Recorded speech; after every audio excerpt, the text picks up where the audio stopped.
today with Aving News, and we are at H2 Meet 2024 with some experts in the field for some in-depth interviews. My first interview, I'm here with Michael Torregrossa from H2 Mobile. Yes. Nice to meet you. Nice to meet you too. All right, Michael, what do you, H2 Mobile, so I assume you're not talking about mobile phones, you're talking about mobility, right? Yes, only mobility. Only mobility. We are a French media about hydrogen mobility. It has been founded in 2019. Okay, 2019? 2019. And our expertise is in the field of hydrogen mobility. Okay. Before I work in electric mobility, I work again in electric mobility, but now it's hydrogen mobility, and I'm very happy to be at H2 Meet for the third time. So you said you actually transferred from working in electric mobility to H2 mobility. Yes. I mean, the general public is so in tune with electric cars. Everything is electric cars, Yes, electric cars, yes, electric yes. cars. So my first question is, why the transition from electric to H2? Right, the transition. In fact, we don't have to. There is no competition between hydrogen and electric mobility. Electric mobility is okay for in the field of light electric car because it's perfect for small mobility. But if you want to have some more range, more powerful, like trucks, bus, the hydrogen mobility is it's a good choice. With two technology, in fact, with a hydrogen combustion engine and fuel cell. So everyone knows electric cars, we see them on the roads all the time. I know there are H2 hydrogen vehicles as well. I don't see them as much though. I mean, is this technology that's happening now? Are you talking more about future technology? Where is H2, energy and technology in terms of what's happening today? What's happening today? That depends on the field. In the field of the cars, there is only a few hydrogen vehicles now. Why? Because it's more expensive than electric cars. There is less model.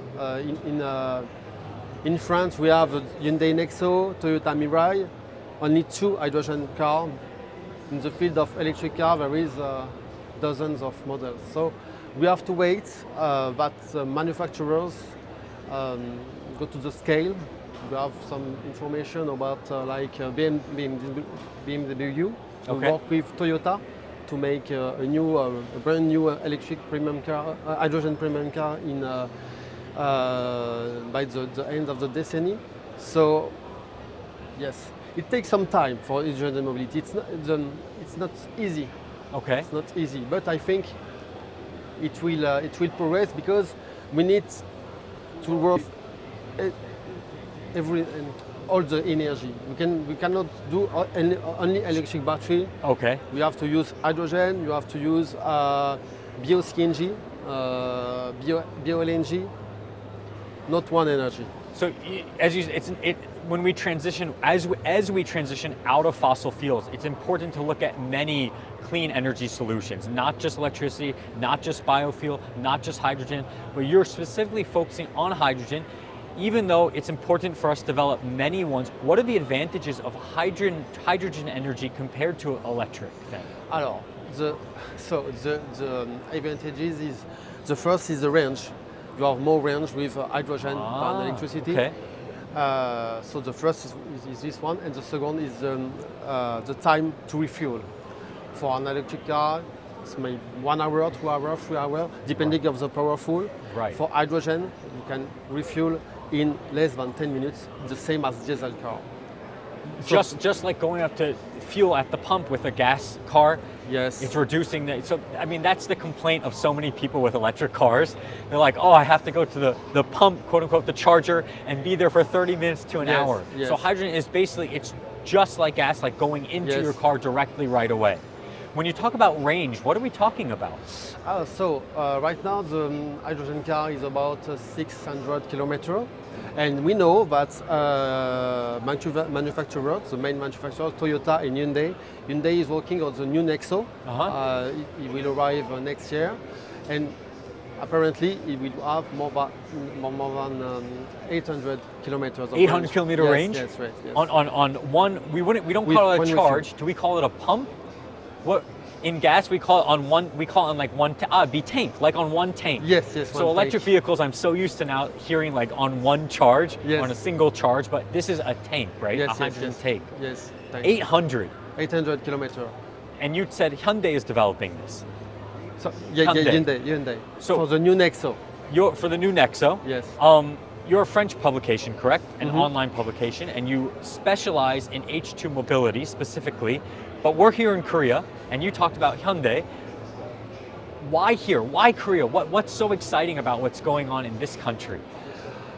Oh, because there is a lot of company like Hyundai working in the field of hydrogen car, but also bus.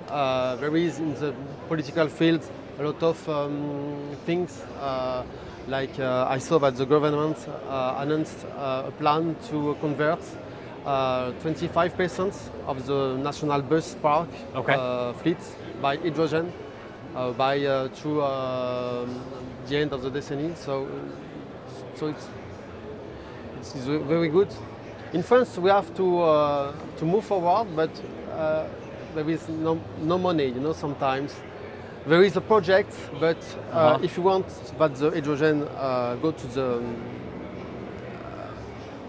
go to the scale, we have to have money and Sure. because if there is no money, no government Funding. Yes, it's difficult. And that's what I get from a lot of things. I do a variety of interviews in all different types of fields and industries, but everyone always says, almost any interview I do, is the amount of government funding and participation and the willingness to push technology and new energy coming out of Korea is a huge reason why people are entering into this market, or why people are accepting Korea now globally as such a valuable exporter, is because of the government support to push these new technologies. So you talked about Hyundai.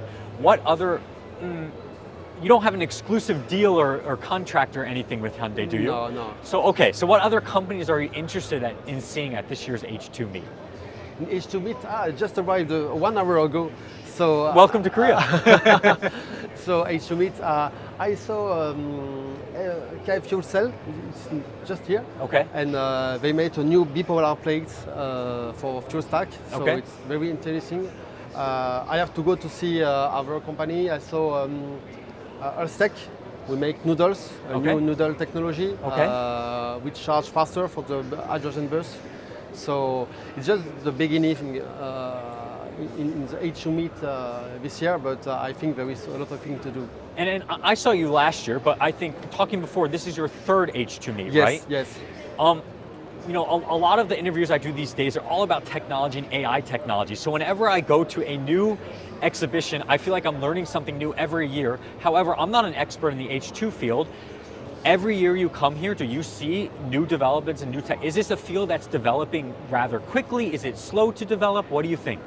Yes, and one of the big developments of last years is internal combustion engine with hydrogen. Okay. So it's Together.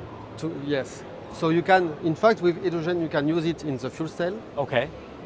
but you can burn it in a combustion engine. Like combustion. Like a combustion engine. So there is a lot of development in Europe, but also in Korea, in China, and there is some application for internal motor combustion engine with hydrogen in the field of EV truck or construction. But So you talked about range and the speediness, the readiness that fuels for going into hydrogen cars being so quickly compared to electric vehicles. We've talked about vehicles at this point. Are you focusing on all mobility, as in road and sea and air? Are you doing everything? yes, everything in mobility, from the bike, there is hydrogen bike. A hydrogen bike? Yes. In France, we have a society, name is Pragma. Okay. And they make hydrogen bicycle. Bicycles? Yes, and they use it at Olympic Game in Paris. How do you fill those? I'm imagining like a pump for cars. How do you fill a hydrogen bicycle?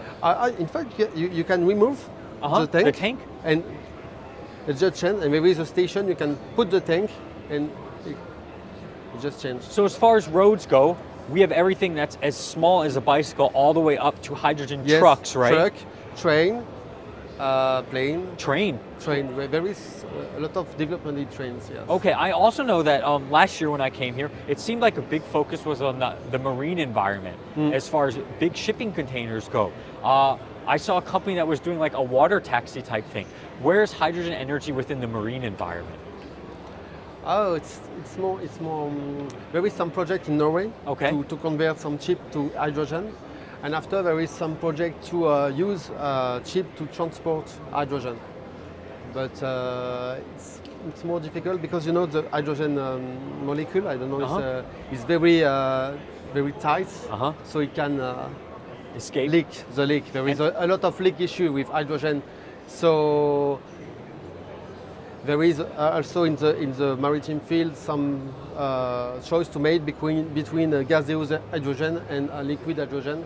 Liquid hydrogen is more density than gaseous, but there is other issues. Here you're talking about leaks and you just mentioned other issues. I understand the advantages being the time it takes to be at the pump and fill your hydrogen tank is very quick compared to electric. The range is longer and longer. You said 800 kilometers, which is like insane to me thinking about that. What are the disadvantages or what are the problems you're trying to solve? So the problem to solve? Yeah, what are the problems I to think solve? the first of all is the price. Okay. We have to lower the price, but we need government funding without it's difficult. And the second problem is the fueling station. We have to have infrastructure. Without infrastructure, it's difficult. Okay. That's why, but it's easier in the field of EV truck because you can put a station in some area and you can serve a lot of trucks. For car, it's more difficult because you have to have more infrastructure than truck. You talked about transportation as well and about leakage being a problem. During these interviews, I always, especially if you're a Korean company, I ask about exporting, and if you're from a foreign company or foreign entity, I always ask about importing. But you being from a publication and specializing in this field, where does transportation come into play? Obviously, technology is being developed here with like Hyundai cars and such. So the development of technology is one side of things and how things can be exported, imported between countries. But as far as transportation goes in general, how is hydrogen transported? To transport the hydrogen from the production to the station, for example. Sure, for example. Yes. In Europe, we have a project which name is, I say it in French, la dorsale de l'hydrogène. Okay. So it's a wide network to rely country and to transport hydrogen. There is also some project to transport hydrogen from Algeria or Morocco to Germany. So the name of the project is Barbar. So Barmar. So it will go from Morocco, I think, Spain, France, Germany. But all has to be done. And once again, we need funding because it's billions of euros needed to. So you say funding though obviously from a French standpoint, being French yourself, but you know, all about clean energy is a global thing. You know, it really affects humanity. And you're here in Korea, and you're an international journalist here covering everything and focusing on this field. Where do you see the hydrogen energy field moving, especially in mobility, as a whole globally? Or do you see this as individual countries that have to progress? How do you think this all moves forward? No, I think every country are interested in hydrogen mobility. Okay. We saw in China, we saw in North America, in Europe, in Korea, in Japan. There is a lot of national strategy that has been made. Or sometimes in the field of mobility, they want to go to the car or the truck, but that depends. The strategy is not similar. Okay. But every country wants to go to make something with hydrogen energy, but not with similar purpose. So every country's interested, obviously, like I said, every country's interested in clean energy because it's not a singular problem. It's not a French problem. I'm from America. It's not an American problem. We're in Korea. It's not a Korea problem. It's a global problem, right? So I guess being French here in Korea, do you see the hydrogen energy moving together globally? Like, is Korea working with French, for example? But you said, from your standpoint, there's not enough government funding from a French standpoint, but from being here in Korea, from a Korean standpoint, there's a lot of government funding. It's such an advantage here. Do you see this as being a thing where countries can work together, or do you see it as like almost like the space race where like Korea's racing to become the best in the hydrogen field? How do you see this like globally intertwining? I think we have to work together. Okay. If you want to, and we saw with the car manufacturers, Toyota working with BMW. Right. Yes.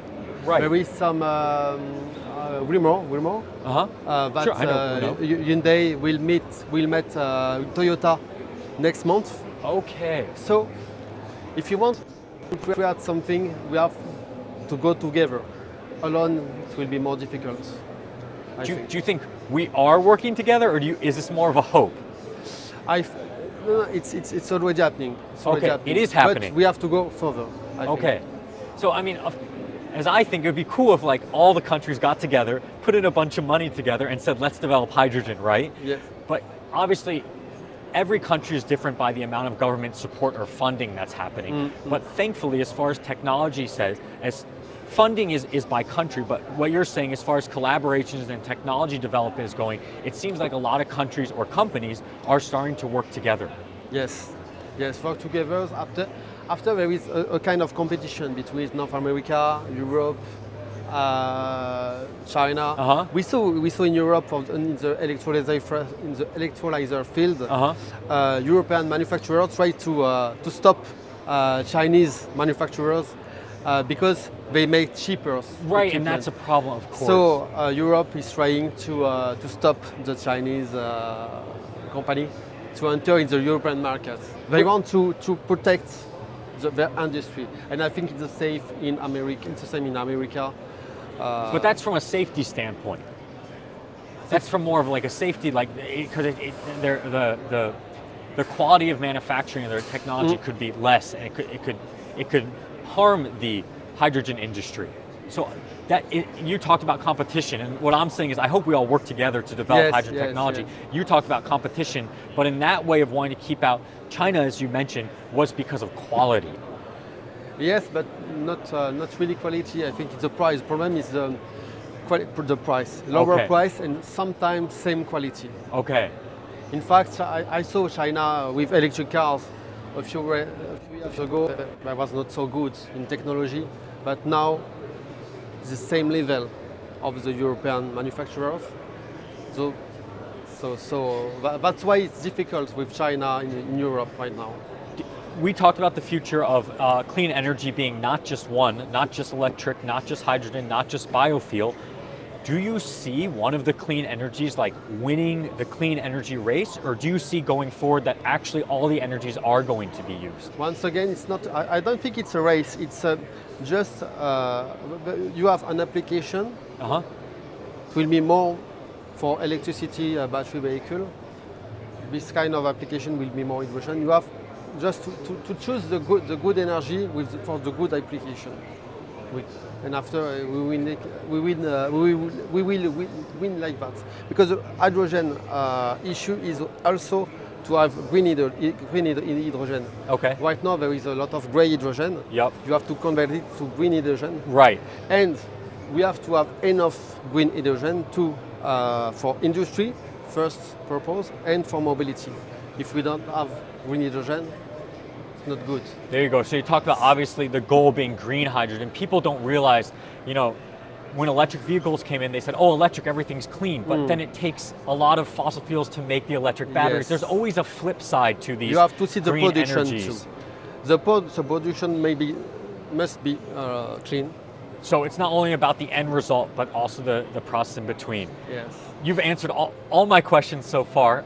I learned so much just through our interview, and I'm excited to be here at H2Me, especially in Korea with international companies here as well, and Korean companies who are developing this technology to help build a cleaner future for us all. Is there anything else you'd like to add to our interview? No, but maybe you can go to hmobile.fr. Okay. If you want to see the hydrogen mobility sector in France. And I say thank you. Merci beaucoup in French. There you go, guys. We may be in Korea, but he just mentioned that if you want to see how hydrogen is being used in France, and of course other places in the world, don't just look in Korea, don't just look in France. Clean energy affects us all. We're here learning all about hydrogen today with one of the experts in the hydrogen mobility field. Michael, thank you so much for your time today. Thank you so much. I really appreciate it. Bye. Thank you.